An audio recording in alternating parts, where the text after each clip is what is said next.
forestay, there is definitely a problem aboard One Australia. Goodness me. This is just a 5-leg race, so 1.5 more legs and this race will be over. Oracle will now have the starboard tack advantage. Again, they're tacking better, and it just looks like they're going quicker through the water all the time. Their changes have made a difference here, Todd. Bottom line.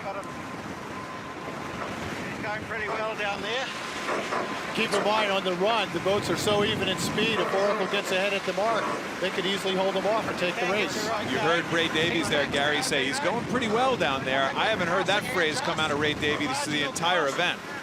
As they come together, Oracle USA has the right of way here on starboard.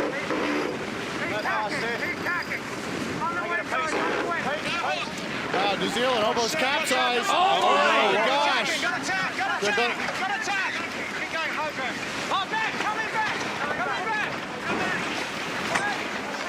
Zealand had the right of way there. Goodness. I think not only that, but New Zealand's going to get a penalty on them here right now. They almost flipped this thing over. My goodness, that's incredible. So the protest filed by the Americans, the Kiwis just happy to have their boat back on the water.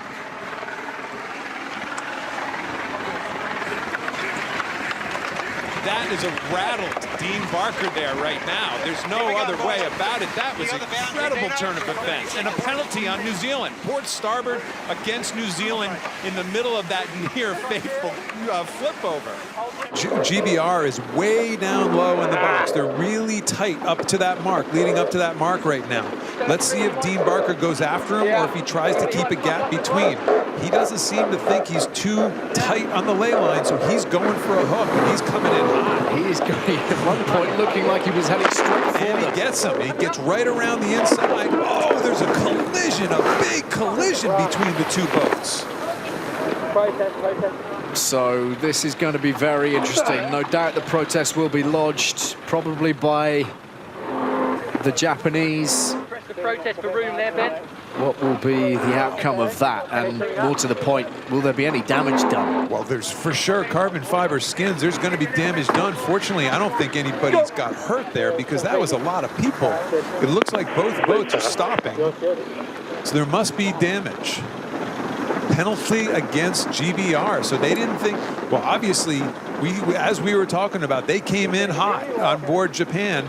They did a luff in what the umpires are saying is that GBR did not do enough to get out of the way of the Japanese. Technically, they're still racing right now. The whole world is doing exactly what these people are doing and holding their breath. Hands together in prayer for the British supporters, but the penalty has gone against Sir Ben Ainslie.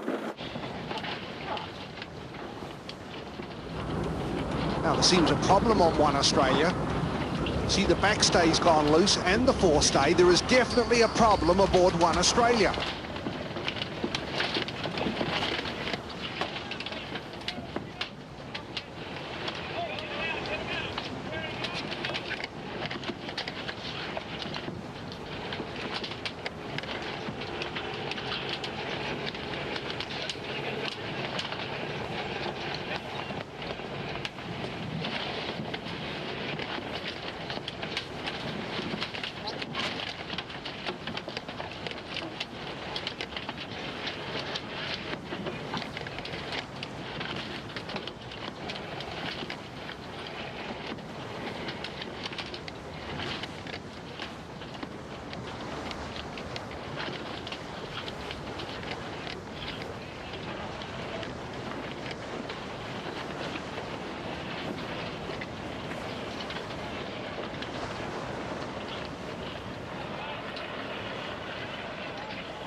Ben Ainsley looking across constantly at the Kiwi boat. He is keeping a firm eye on them. He's going to get him slow right now. Get him really slow so he can maximize the distance between the two boats. There he goes. Here we go. The trigger being pulled by Sir Ben Ainsley and the British crew. They've got the Kiwis where they want them at the outset. And the boat speed gaining all the time here. The Kiwis, they're taking a terrible nosedive. Oh, my goodness me. Men overboard. Crisis time for New Zealand. That is a shocking sight, and we hope that everybody is safe and well. Yeah, standing up. A boat suffering all manner of damage. A complete pitch pull by Emirates Team New Zealand. They got on their foils super fast and then just plunged.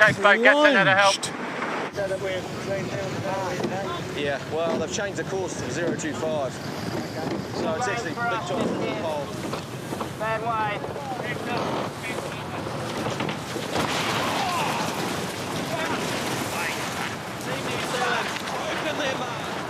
Just collapsed, snapped in half. Oh my goodness. Just disaster for Team New Zealand. Mast snapped right in half, rig over the side. Unbelievable disaster.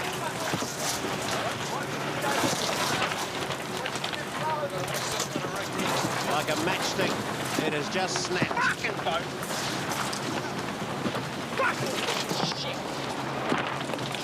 And for Team New Zealand, for the second time in this America's Cup, they sail home. Oh, it's actually safer. Well, again, John, we see a gear breakage playing a major role in the race. Team New Zealand looked like they were struggling up that windward beat with the mainsail blowing back, the mast under a lot of load, and they thumped through a big wave and pulling out. This is it. Moments ago on the Hauraki Gulf, there was the warning from Adam Bichel. We've got a big wave coming, and they hit two waves in a row, and the mast has snapped. Catastrophic for Team New Zealand. They're out of race 4. This is a sensation again. And they've got bigger problems than that. We can see the rig here in this big sea wave grinding into the side of the boat, causing all sorts of carnage out there. What they have to do is to try and cut the rig away. They're getting a buoy ready to tie to it. And with these waves, that rig crashing against the side of the boat, it can cause all sorts of trouble. Here's the other view. The boat sailing upwind, sailing on starboard.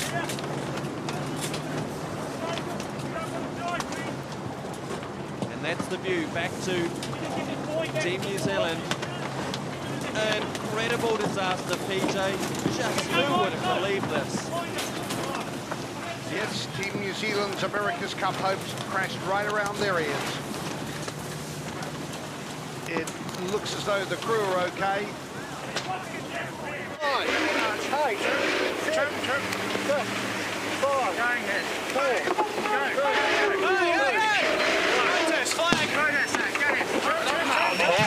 Right from behind, a last-second hook by Oracle.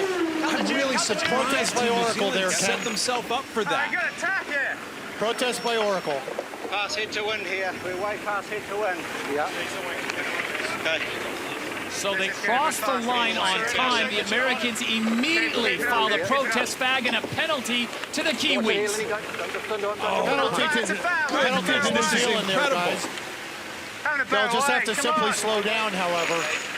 And there's going to be contact here right now. Bang! Jim on, guys. Don't let me lose the bow.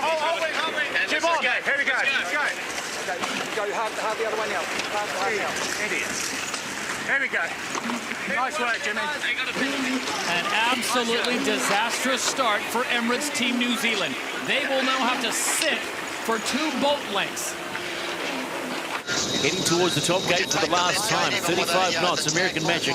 This will be a huge weight off the shoulders. if they continue on and win this race. Well, tactically, they're sailing well today as well. You know, a lot is being made of Terry's position on the boat and his position, and not only as a tactician but as a grinder. But unfortunately, we can't hear him because his comms are down. But we've heard a lot from Paul Goodison, a lot from Andrew Campbell. Sorry, just to interrupt, the elevated voices here. Hard bear-away coming up.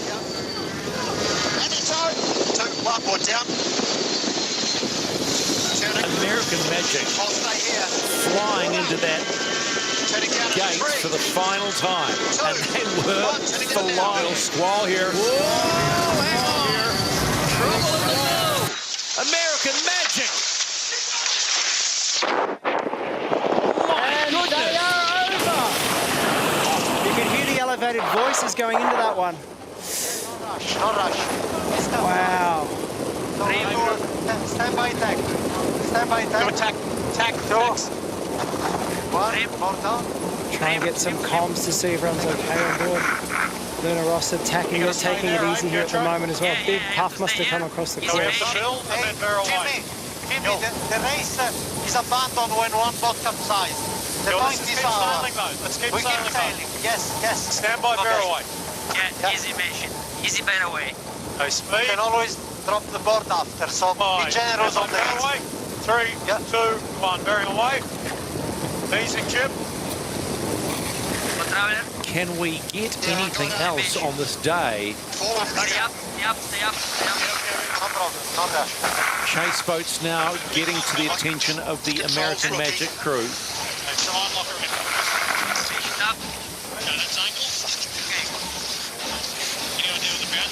I can't get it. Should be fine, right? At this Traveler, you mentioned easy traveler, Jimmy. Yeah, copy. Easy traveler.